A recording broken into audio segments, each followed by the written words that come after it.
Good afternoon, everybody, and welcome back to Procrastinator's Pitstop. I am sitting with another amazing guest for you today. Our guest today is Debbie Longo. Debbie is an executive behavioral coach who helps business owners increase profits, reduce stress, and transform their lives with over 20 years of experience in personal and professional growth. Debbie, welcome to the show. Hi, thank you very much. Thank you for having me. Thank you so much for being here. We have a lot of interesting ground to cover. The first thing we do like to cover on the show, though, is an icebreaker. And the question for you is, which cartoon character do you resonate with most, and why? Snoopy, only because he's very mellow and he really likes people. He seems to be like very loving and caring. He's not like aggressive and different things. I like that. Used to love Snoopy in the dating myself, but I used to love the color comics. You only used to get on weekends. Snoopy was in there. That was a while ago. Anyway, slipping into it rather easily here. How would you define procrastination, Debbie, and what does it mean to you personally? Well, when I procrastinate, I want to know the first thing that I want to ask myself, which is probably the most important thing, is how much am I procrastinating? Am I procrastinating with one or two things or 10 things a day or as everything? Am I procrastinating with every single thing I do? And then I want to ask myself if it's a lot and is it affecting my life? Okay. Is it interfering with my daily life? Because if I have things to do, let's just give an example, those things might need to be done. And if I'm not doing them, what is going to happen if I don't do them as opposed to what will happen if I do them? Right. And then I want to say, what can I do to fix this problem? If I can identify it as a problem and as something that I need to change. If I think it's okay and there's nothing wrong and I like to keep doing this, then that's what I'm going to keep doing. If it's interfering with my life and I don't like it and I know I need to do something, then I'm going to seek help. I like that. I like that approach. I've always said that the reason is one of the most important things. Besides the reason, though, Debbie, what's been? And again, we know that there's no 100% cure all or silver bullet, so to speak. But what's been your kind of go to besides asking those questions to overcome procrastination when it comes up? So, one thing I want to do is take a piece of paper or a notebook and keep it with me. You can even do this on your phone. Now, I'm going to tell you a little trick. There is something that happens in a person's brain when they write with paper and pen as opposed to typing. So, what happens is the thoughts are energy, okay? They're not something physical. So, when I write with a paper and a pen, those thoughts rotate in my brain. So if I write one sentence, then I will think another sentence. It might not be automatic, it might not happen right away, but it'll happen pretty quickly. Or I might put one sentence down and then wait a minute or two, right? And then if I put the pen down, then I'm going to pick it up again and then I'll keep writing and writing. And when I type on a computer, that doesn't happen. Okay. So we don't know why that is, but that's just a fact. So if I use paper and pen and I write down, what am I procrastinating on today? What do I need to do that I'm not doing because of what X and X reason? Whether that's interfering with my life or not, it doesn't matter. So I'm writing that every day. I'm writing it for 5 days. And then the next week, I'm going to take a piece of paper and I'm going to look at that paper that I wrote and I'm going to write each one down, each thing that I procrastinated on. And then I'm going to say, why did I procrastinate? I'll make 3 columns. I'm going to say what it was. Why did I procrastinate? And the third column is, what would have happened if I didn't procrastinate, because I know what would have happened, okay? Because procrastinating, not doing something is the opposite of of doing something, right? Okay? So, alls I have to do is just take that what I didn't do and just say the opposite of that. So, I'm gonna make those 3 columns. Interesting. And that is to spur the, I guess, the thought processes. And, you know, I was thinking about what you said just now, and could be crazy. I don't know how you would test this, but I'm sure somebody and somebody smarter than me probably could. But when you're writing something on the computer, you are having contact with the computer and the screen sort of intermittently. Whereas with the pen and paper, I mean, either your hand or your finger or the pen is always connected to the paper. I mean, it sounds crazy, but maybe it's that, the theory of grounding, right? So, and again, I don't know how this flows with conductors and, not conductors, right? Material, because a plastic pen, right? So, but stand to reason that that would flow easier if there was an actual connection there. That might be something for someone out there in the metaphysics department to chime in on. If you can, you maybe comment down below. Maybe I'm just full of it. I don't know. It was a brain fart. We'll see where it goes. Anyway, sorry to sidetrack, Debbie. It was an interesting comment there for sure. What do you think is, working with companies and such as you have in the personal development space? What do you think is the biggest reason that we have for delaying things or putting them? Okay, so when I write those columns, I'm gonna look at the first entry and I'm gonna read it from left to right? Just like I'm normally reading, right? And then I'm gonna say to myself, let's think about that day and what was the reason that I procrastinated on that. And I wanna be honest with myself. So maybe I was gonna clean my house and I got a phone call and I was on the phone with the person for an hour.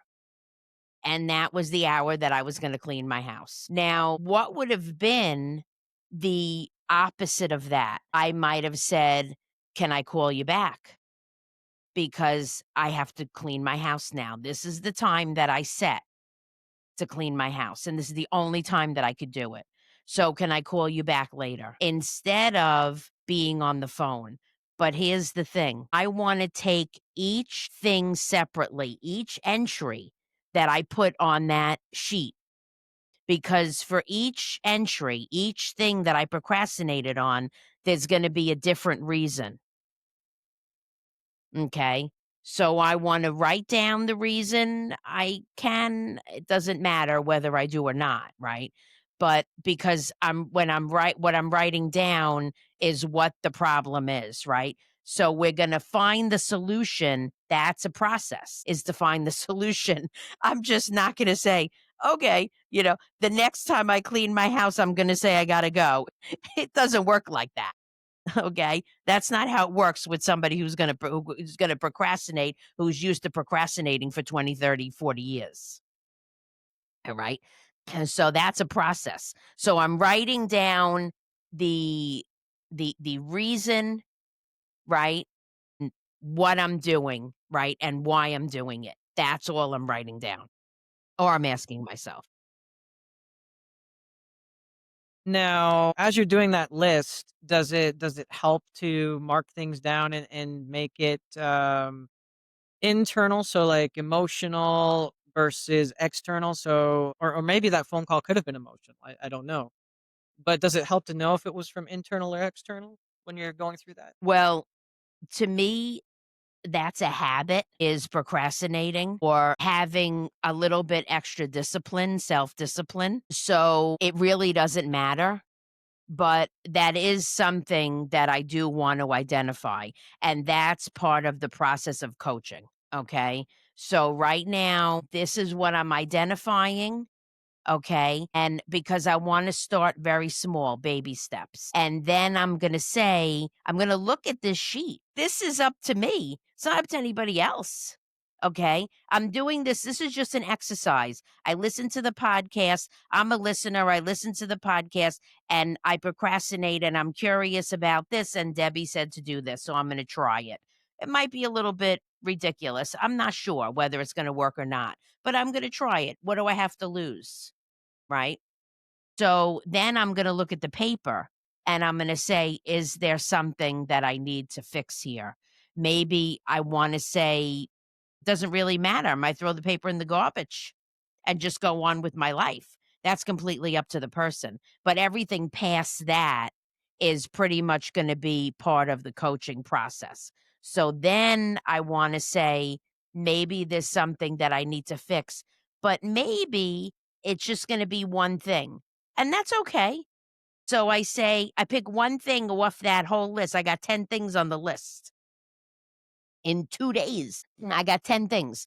And I say, I just want to fix this one thing that I'm procrastinating on because maybe this one thing, maybe I get this phone call every day at 1 o'clock, and then I keep trying to clean my house at this time because I got to go to work after that. So I don't really have time to do it. And then every day I get a phone call.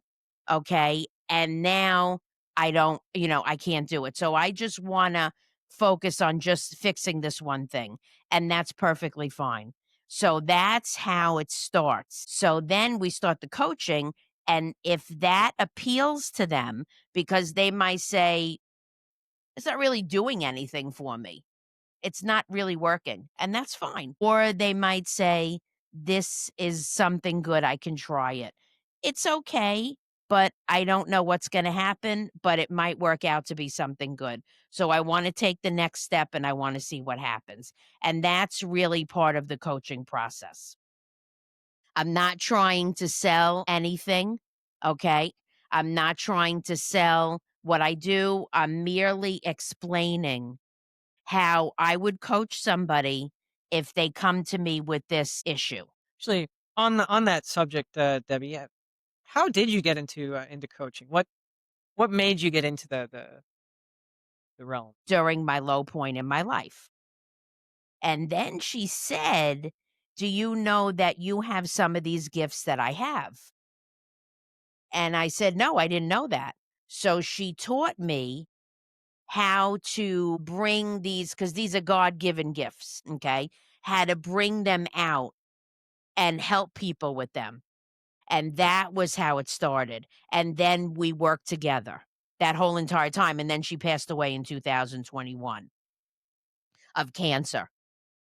So then I said, let me start my own business because I want to help people. So I think, this would be something really good to help people with. So I started as life coaching and now I'm doing executive coaching, but I do all different types of coaching. It doesn't matter what it is because we're talking about the behavior. We could talk about procrastination and what the person did and what the other person did is fine. But the way it's going to be fixed is to change your thinking because the mind controls what I do. The mind controls whether I pick up that phone or not. The mind controls whether I tell that person, I have to clean my house. I have to go now. Okay. Can I call you tonight, 6 o'clock, 7 o'clock after I get finished with dinner? The mind is going to control that. But I let my mind control me in a different way. And that is my mind controlling me. So I have to learn how to control my mind instead of my mind controlling me. And that is, I could think of a million different examples of this. This, this is not just with this. This is what we're talking about, right? Because this is what the show is about. But you could use this with anything. Well, thank you for sharing that. What do you think was your biggest challenge when you first started out in your journey? Right. So everything that I was going through, I was very negative and everything was the end of the world. And I didn't like anybody. I wasn't social. And I'm a very social person, but I just retreated inward to everything, to my entire social life, everything that I was doing. And that was really hurting me in a lot of different ways. And it was kind of crippling me for me to continue to live my life like a functioning normal person. That's how low that point was, it became. Thank you for sharing that. So a quick question, how did you know, and this is not a, it's a question that we all ask, but some of us don't know. I mean, I can't really pinpoint it myself. When was the moment that you knew without a shadow of a doubt that you were on the right path with coaching? While I was working with her and I started to open my mind, and she taught me in a lot of different ways, which is a lot of that I translate to the coaching that I do today, even though I put my own spin on it. Then I started to really these gifts and stuff really came out. Then I knew because it's kind of my calling. So when that happens, then I know 100% that this is what I need to do. And there's no doubt in my mind. And that's usually the way that it is if something is a calling or it comes natural, right? Like an actress, they'll say when they're very small, a child, maybe 3 or 4 years old, they'll say, "Mommy, I wanna become an actress one day." And the mother just laughs and says, "Okay, yeah, that's a good thing." And then what happens? Then they become like, like this famous actress. And if you look at the taken, a movie star or a famous person and look at their life on the internet, it could say that. There's a very good chance that it will say something similar to that. So they knew that they were gonna be a famous person when they were very young. Okay, so whether it doesn't matter when it comes out, but the point is they knew what their calling was. But I didn't know this until she kinda did know it, when I was small, but I wasn't gonna do anything about it then because this is something that is a type of thing that has to be developed, and now when she taught me, then I remembered everything and I knew that this was what I should be doing, what I had to be doing. It's true though that and that comes up with procrastination too, right? We have our core values and we know kind of what we should be doing, but we get into what we call soul sucking jobs because we're doing things that just don't align with us. But, this happens so much. I mean, do you think that this is because we don't trust ourselves? Or do you think this is because we're just bombarded so much by society telling us we should do that we just start to believe it? Right. So that's a good point because the outside forces, whether it's society or people influencing me, friends, family, people I work with, I have a tendency, and to me, this is human nature in a way. Okay. I have a tendency to look at them, maybe follow them, maybe use them as a mentor. But who do I follow? That's the question because there's all different people, right? Some people are negative, some people are positive. Some people have an ulterior motive. Some people do things out of the goodness of their heart. Some people want things in return every time I ask them for a favor. They say, "Oh, yeah, I'll do it for you," and they act like they do, but then, they always want something in return, right? So, who do I look up to as a mentor, right? And how do I know?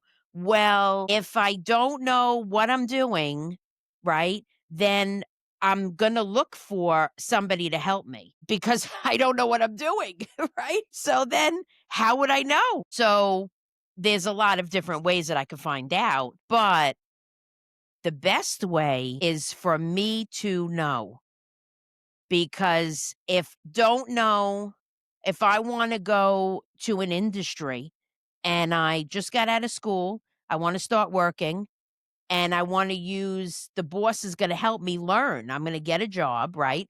And the boss is going to help me learn this industry, everything I learned in school, they're going to help me learn hands on. So, what type of boss would do that? Well, I don't know. So, I would just take the job, right? And then just see what happens. Okay. But I want to know before I take that because there's more than one interview, right? That I could go on. I could go on 5 interviews and then I say, well, they're all good. They all pay the same. It's all the same position. So which one should I take? What am I gonna do? How am I gonna make that determination? I wanna know in my brain, because you know what's gonna happen? They might convince me of something. One might be a few dollars more. Well, I'm not sure about this one, but I'll just take this because it's a few dollars more. Okay. Well, that might not necessarily be the reason. I might go through 4 or 5 jobs. I'm just using jobs as an example. You could take insert anything you want. Okay. You could take this scenario that I'm giving and insert anything you want. Doesn't matter. So I could go through 4 or 5 jobs and then I can say, none of these worked. So what happened? How come I went through these jobs and it didn't work out and they took advantage of me and there was a lot of things that happened in the job and I just wound up quitting because I didn't like working there. So what happened? And I don't know what happened unless I get certain training, specific training just for this one thing, right? In order for me to know, nobody's telling me. I am knowing in my heart, in my soul, inside my body, all the way deep in my body. I am knowing which job to pick before anything, before I take a job, before I try anything, because I don't want to act on a whim, because then I'm going to start to get really negative, and then I might just quit the industry and forget about the school and everything. And I can give you tons of examples of people that I know that this has happened to. One of the things that you mentioned is that we tend to bring up negative things. Now, I've got my own theories on this and other people, but I'd like to hear your take on it. What do you think makes us focus so much on the negative? Like you said, like we get in a job and we just go out there and focus on all that negative stuff. Well, unfortunately, this is a negative world. I drive in the car, somebody cuts me off, I get upset, I almost get into a car accident. I go to the supermarket, there's 2 people in front of me yelling and screaming. They're fighting about, who was online first. So everywhere I go, there's negativity. So I am not negative. It was not our nature to be this way, but we just become this way as we grow up. And there's nothing that we can really do about that fact, right? That everybody is negative and this is a negative world. That's just a fact. And I don't know if that will ever change because you would have to change, you would have to change every single person, right? And, that's most likely not going to happen, but I want to change myself. So I need to regenerate myself. Every time I'm hit with something negative, I regenerate myself to become positive. And there's a lot of ways, and this is one thing that I teach also. There's tons of ways to do this. I'm going to tell you one little trick. Every time I hear something negative or somebody says something negative to me or something I don't like, something that I don't want near me, that I know is not good for me, in my brain, I say cancel to myself. Cancel, cancel. Somebody yells at me, cancel, cancel. Somebody says somebody's trying to control and manipulate me. They say, I want to do this. I don't care what you say. You want to do this, but I want to do this. Cancel, cancel. Okay. Anything is garbage. I consider it garbage. I don't want it. And that will cancel out the negative. Now I want to regenerate and become positive, right? Because that's not going to be 100%. That's not the complete solution. So what one way that I could become positive is to do the opposite of the negative thing, okay, of the negativity.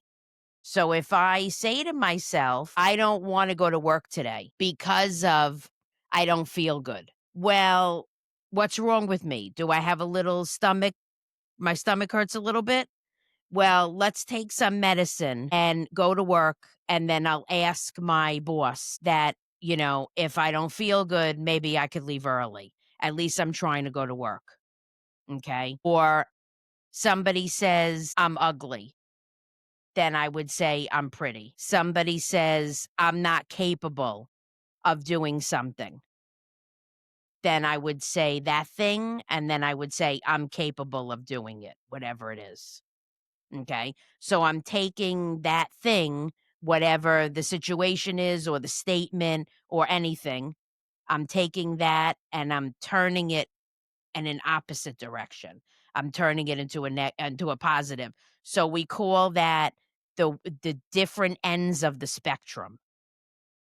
Okay, because there's always each end, and I'm either going to one end or not. So you start in the middle, right? Make like a little scale, and then both ends, one is negative, one's positive. So I'm either going towards the negative or towards the positive with everything I do all the time. When you're talking about the both ends of the spectrum, the positive and the negative, what do you do with situations where you know no matter what you no matter what you spin on it, it's kind of like no matter how much you wrap up a turd sandwich, it's still a turd sandwich. What do you do in those times when when you're trying to move that needle, but you can't really go to positive? But I mean, you should be able to go neutral at least, right? If I This all is going to depend on how I want to think about it. Because I might say, because what is going to control what I do is how I think, how my mind operates. So I might say, I this person said this to me, or this person wants me to do this, and I just can't think about the positive side. I have to, it's only rational to my brain just to do what's negative because that's what makes sense. Or I might say, I don't think that's negative. Okay. So this is what we call perception. Because if I say, your shirt is pink, you might say, no, it's not, it's beige. Okay. That that is only perception because first of all, we're on a computer. Okay, and the light is different, and if I go that's why I normally don't buy clothes on through the internet, okay, because a lot of times the color is gonna be different, okay? Just a little tip. But the point is that it's either gonna make sense to me or it's not, and that is something that I wanna learn how to do. That's if I want to learn it. So if I think that it's okay, and it makes sense to do the negative, right? And it doesn't make sense for me to try to look in another way, in another form of thinking, then that's okay.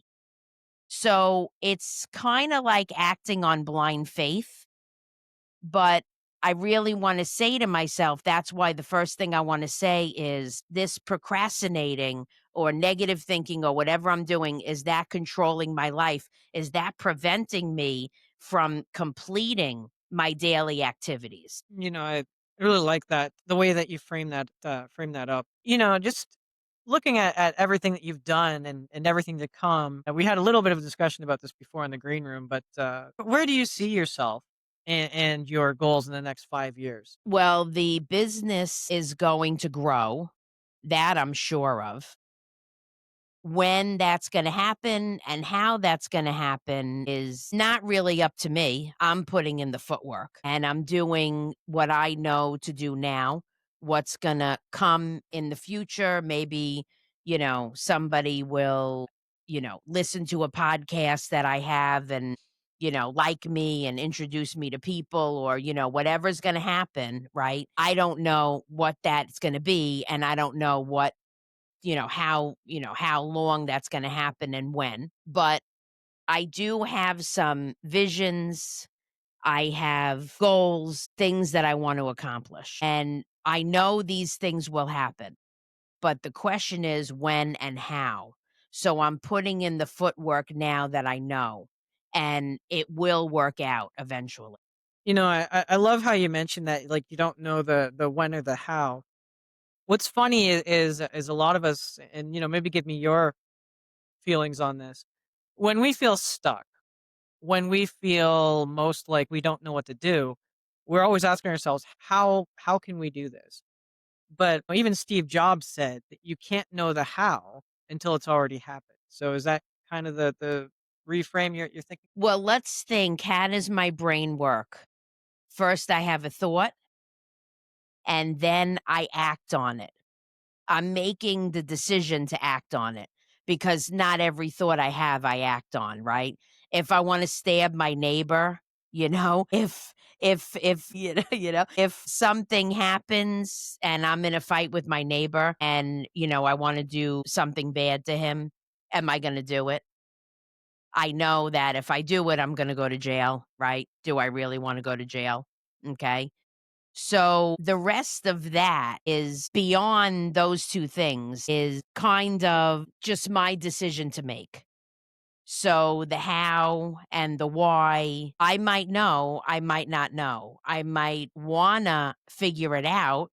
I might wanna think about it, or if it's something that I don't wanna continue to think about, then I'm just gonna stop.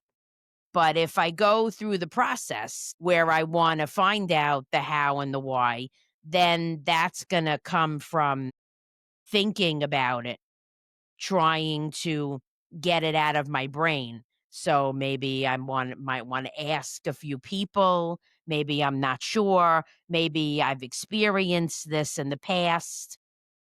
Maybe I can kinda figure it out on my own, right? Maybe I could just try, a few different things and see what happens, okay? So, these things are kinda questionable, whether I wanna go farther than thinking about it and doing the action. Love that. Love that that range of thinking there. Debbie, it's been a really great conversation. I could go on for another little bit, but I know that everybody's got things they got to be doing. Is there anything that you wish I would have asked but didn't ask, or anything you feel that we should have covered that we didn't cover? If somebody is listening to this podcast and they can identify with just one small thing that we said, my suggestion would be to try it because a lot of things that I explained are things that you can do. Even a thinking activity, that's doing, okay? It might not be physically doing, but you're thinking, you're in the process of making a decision. So if it sounds appealing and it sounds like something that you want to try it on your own and see what happens. And then think to yourself, do you want to go farther than this? Is this becoming an issue? Is it affecting my life? Is it becoming a problem? Is it something that I really want to change? And you could take that would be a step that, like a coach or me or somebody would tell you to do in the very beginning. But you could take that extra step, that jump step, the first step, and do it on your own, and then you can make that determination, and that would be something very easy to do. And that's one of the reasons why I do these podcasts, because I want to ask people these types of questions so they could have a thinking exercise on their own, because this is how it's going to happen. I don't want to ask somebody because then I'm getting somebody else's opinion, and this is a thought process that comes from me only. Such a powerful, powerful statement. And, to our listeners, please, if you missed it, rewind, watch it again, watch it a couple of times, take notes. And just before we go, Debbie, what's the best way that our listeners can reach out to you? I have a website, lifeinbloomny.net. I have YouTube, LinkedIn, Facebook, which I'm active on. You can just put my name in, Debbie Longo. We'll have the contact information also, hopefully, on this podcast somewhere. And that would be probably the easiest way. The easiest way really would be the website, because I have my information, my email, and my phone number on there. And anybody is welcome to email me or call me or contact me any way that they want. That's perfectly fine, because that's the first step, is to recognize you need help and then you make the contact. Excellent. And to our listeners, don't worry, we are going to have that in the show notes for you so that you'll be able to get it really easily. Once again, Debbie, thank you so much for being on the show and for sharing your insights. And to all our listeners, thank you once again for tuning in. And just remember, if you can't find that motivation or inspiration for yourself today, maybe just go out and try to be that motivation and inspiration for someone else. And we'll see you again next time. Thank you for having me on the show.